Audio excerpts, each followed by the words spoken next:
Hello friends, मैं CA मोहित पुनेठा आप सबका स्वागत करता हूं आपके अपने चैनल टैक्स गपशप में। अब कुछ ही से दिन बाद 1 अगस्त 2023 से इनवॉइसिंग की जो लिमिट है हमारी 5 करोड़ की हो जाएगी। तो इनवॉइसिंग के लिए हम सब तैयार है और कहाँ कहाँ पे हमें इसको जो है ऑप्ट करना है, इसको एक बार पूरा रिव्यू कर लेते हैं ताकि फिर कोई जो है इसके बाद दिक्कत ना रहे।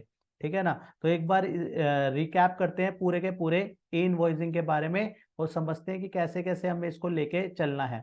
और इनवॉइसिंग की बात करें तो जो है केसेस, अलग अलग केसेस वाइज इसको लेके चलते हैं कि कब कब जो है इनवॉइसिंग होनी है और कैसे कैसे जो है उसको उसमें कोड की, अगर हम कहें क्यूआर कोड की कैसे रिक्वायरमेंट रहेगी, वो सब। ठीक है ना। छोटी छोटी बातों को जो है एक बार रिव्यू करते हैं ताकि ऐसा ना हो कि एक अगस्त आते ही हमारे को कोई जो है कुछ दिक्कत का सामना करना पड़े।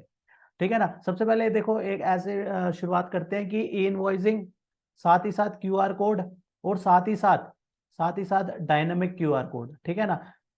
कौन से केस में कैसे कैसे करके चलना है वो लेके चलते हैं। ठीक है ना। एप्लीकेबिलिटी डेट हमें पता ही है, 1 अगस्त 2023। ठीक है, कुछ ही दिन बचे हैं। प्रिपेयर्ड होना बहुत ज्यादा जरूरी है। हम सब प्रिपेयर्ड हैं, लेकिन फिर भी कोई गलती ना रह जाए, इसलिए जो है एक बार इसको रिकॉल कर लेते हैं। ठीक है ना। इसको सप्लाई वाइज लेके चलेंगे। ठीक है ना। बी टू बी सप्लाई कहें, बी टू बी सप्लाई है तो उस केस में कैसे करना है, बी टू सी सप्लाई है, एग्जेम्प्ट सप्लाई है, तो ऐसे ऐसे कैटेगरी वाइज चलते हैं। ठीक है ना। तो बी टू बी सप्लाई है, टैक्स इनवॉइस होगा, डेबिट नोट क्रेडिट नोट होगा। डॉक्यूमेंट इशू यही करेंगे बी टू बी इनवॉइस के केस में, टैक्स इनवॉइस या फिर debit note credit note. Invoicing applicable कब होगा, एप्लीकेबल होगा अगर टर्नओवर जो है 5 करोड़ से ऊपर हो गई। ठीक है ना।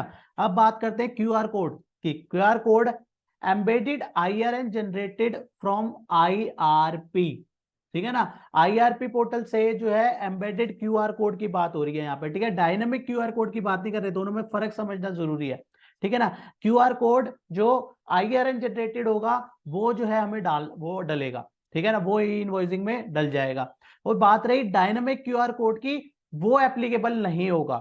डायनामिक क्यूआर कोड नहीं डालना, जो है क्यूआर कोड जो है एम्बेडेड आईआरएन वाला जो है वहां पे डालना है इनवॉइसिंग में अपने। ठीक है ना, वहां डाल के चलेंगे। बात आती है बी टू सी इनवॉइसिंग की। बी टू सी इनवॉइसिंग में बी टू सी कर रहे हैं, tax invoice credit note debit note. ठीक है, यही इशू होगा। इनवॉइसिंग का क्या होगा, बी टू सी के केस में इनवॉइसिंग को नहीं बनाना। इनवॉइसिंग नहीं बनाना तो क्यूआर जो वो वाला अपना क्यूआर जो आईआरएन जनरेटेड है वो वाले पे वो भी नहीं बनेगा। ठीक है ना, इनवॉइसिंग भी जरूरत नहीं है क्यूआर की। अगर अब बात आती है क्यूआर कोड की।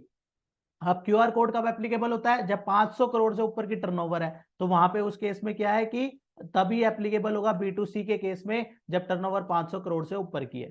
ठीक है ना, बी टू सी में ही अपने को क्यूआर कोड जो है अपने को डायनेमिक क्यूआर कोड बनाना होगा जब 500 करोड़ से ऊपर की टर्नओवर है। B to C, B to B है लेकिन एग्जेम्प्ट सप्लाई है, उस केस में क्या होगा, एग्जेम्प्ट सप्लाई है तो बिल ऑफ सप्लाई इशू होगा। ठीक है ना, टैक्स इनवॉइस तो इशू नहीं होगा, बिल ऑफ सप्लाई इशू होगा। वहां पे भी इनवॉइसिंग नहीं बनेगा, इनवॉइसिंग नहीं बनेगा, क्यूआर कोड भी नहीं डलेगा। ठीक है ना, बी टू बी की एग्जेम्प्ट सप्लाई है ये। बिल ऑफ सप्लाई बनेगा, बिल ऑफ सप्लाई बनेगा, लेकिन इनवॉइसिंग नहीं बनेगा और साथ ही साथ क्यूआर कोड भी नहीं बनेगा।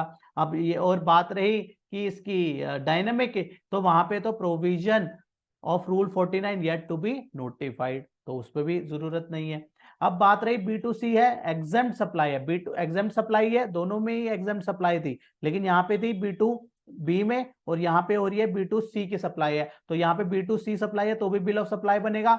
ई इनवॉइसिंग दोनों में एप्लीकेबल नहीं रहेगा और डायनामिक क्यूआर कोड की तो बात ही नहीं रही। और बात है अब अगर अब एक्सपोर्ट किया है, अगर एक्सपोर्ट किया उस केस में क्या रहेगा, एक्सपोर्ट के केस में including exempted and B to B as always. Export के केस में कैसे करके चलेंगे, ठीक है ना, उस एक्सपोर्ट में एग्जेम्प्टेड भी इंक्लूड होगा, बी टू सी भी इंक्लूड होगा। ठीक है ना, एग्जेम्प्टेड के केस में।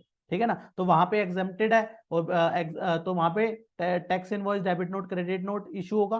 ठीक है ना, एक्सपोर्ट का केस है इसलिए इसलिए चाहे वो एग्जेम्प्टेड है चाहे B2C सप्लाई है, लेकिन एक्सपोर्ट है इसलिए टैक्स इनवॉइस जो है debit note credit note issue होगा।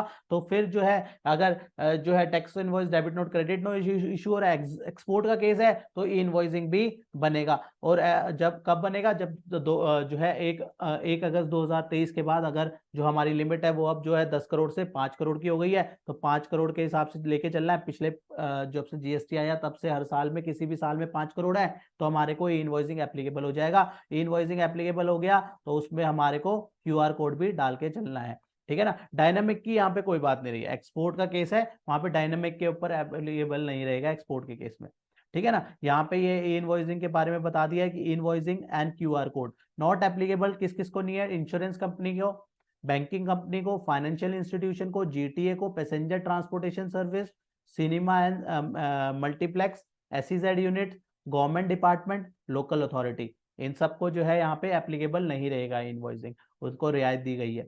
Turnover to be seen for any of the preceding year, ये मैंने आपको बात बताई थी, जब से जीएसटी आया तब से जो है हमने को किसी भी साल में अगर 5 करोड़ से ऊपर हो गया किसी भी साल में, ठीक है ना, चाहे उसके बाद दोबारा से कम हो गया, ठीक है ना, मान लो 17-18 में नहीं था, 18-19 में 5 करोड़ से ऊपर हो गया, लेकिन फिर धीरे धीरे उसके बाद फिर कोरोना आ गया, मान लो टर्नओवर कम हो गई, लेकिन फिर भी एप्लीकेबल हो जाएगा, क्योंकि अगर किसी भी साल मान लो 5 करोड़ से ऊपर हो गया, तो मान लो किसी भी एक साल में 6 लाख भी 6 करोड़ भी आ गया, तो आपके ऊपर अब जो है एप्लीकेबल हो जाएगा 1 अगस्त 2023 से, ठीक है ना।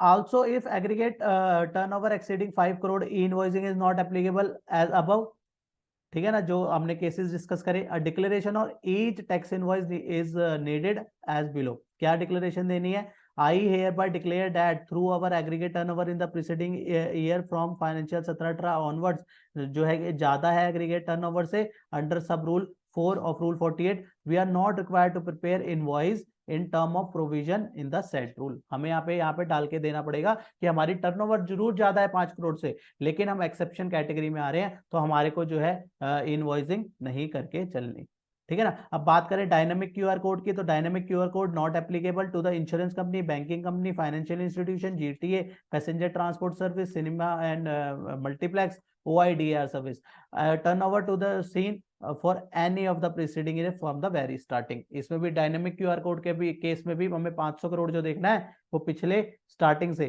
2017-18 से ही लेके चलना है। किसी भी साल में अगर 500 करोड़ एक्सीड कर गई तो हमारे ऊपर क्यूआर कोड और डायनेमिक क्यूआर कोड भी एप्लीकेबल हो जाएगा, ठीक है ना। ये एक रिवीजन वीडियो थी बेसिकली। देखो हम सब प्रिपेयर्ड हो गए वेल, लेकिन फिर भी क्या होता है कई बार कोई डाउट ना रह जाए, इसलिए जो है एक बार इसको चार्ट फॉर्म में जो है इजी से समराइज कर लेते हैं ताकि फिर कोई इशू ना रहे, ठीक है ना। आपको वीडियो अच्छी लगी तो आप शेयर जरूर कीजिए, क्योंकि लोगों को आप इंफॉर्मेशन दे रहे हो तो कहीं ना कहीं आपको भी एक प्लस पॉइंट मिलता है कि हाँ यार ये हमारा भी भला चाहता है, बाकी जैसे आपकी मर्जी, ठीक है ना। तो बात रही हमें समझना जरूरी है कि इनवॉइसिंग कौन से केस में रहेगा, उसमें जो कोड है वो कौन सा डालना है, और क्यूआर डायनेमिक क्यूआर कोड कब कब अप्लाई होगा, ठीक है ना। तो इसी के साथ आज की डिस्कशन को क्लोज करते हैं, मिलते हैं नेक्स्ट वीडियो में नेक्स्ट टॉपिक के साथ। टिल देन बाय बाय, जय हिंद जय भारत। होप आपको ये इन्फॉर्मेशन पसंद आई होगी, तो इसे लाइक कीजिए, शेयर कीजिए। रेगुलर अपडेट्स के लिए आप हमारे चैनल को सब्सक्राइब करें, नोटिफिकेशन बेल आइकन को प्रेस करना ना भूलें, ताकि जैसे ही नया अपडेट डालें आपको वो इमीडिएटली मिल जाए। Thanks for watching.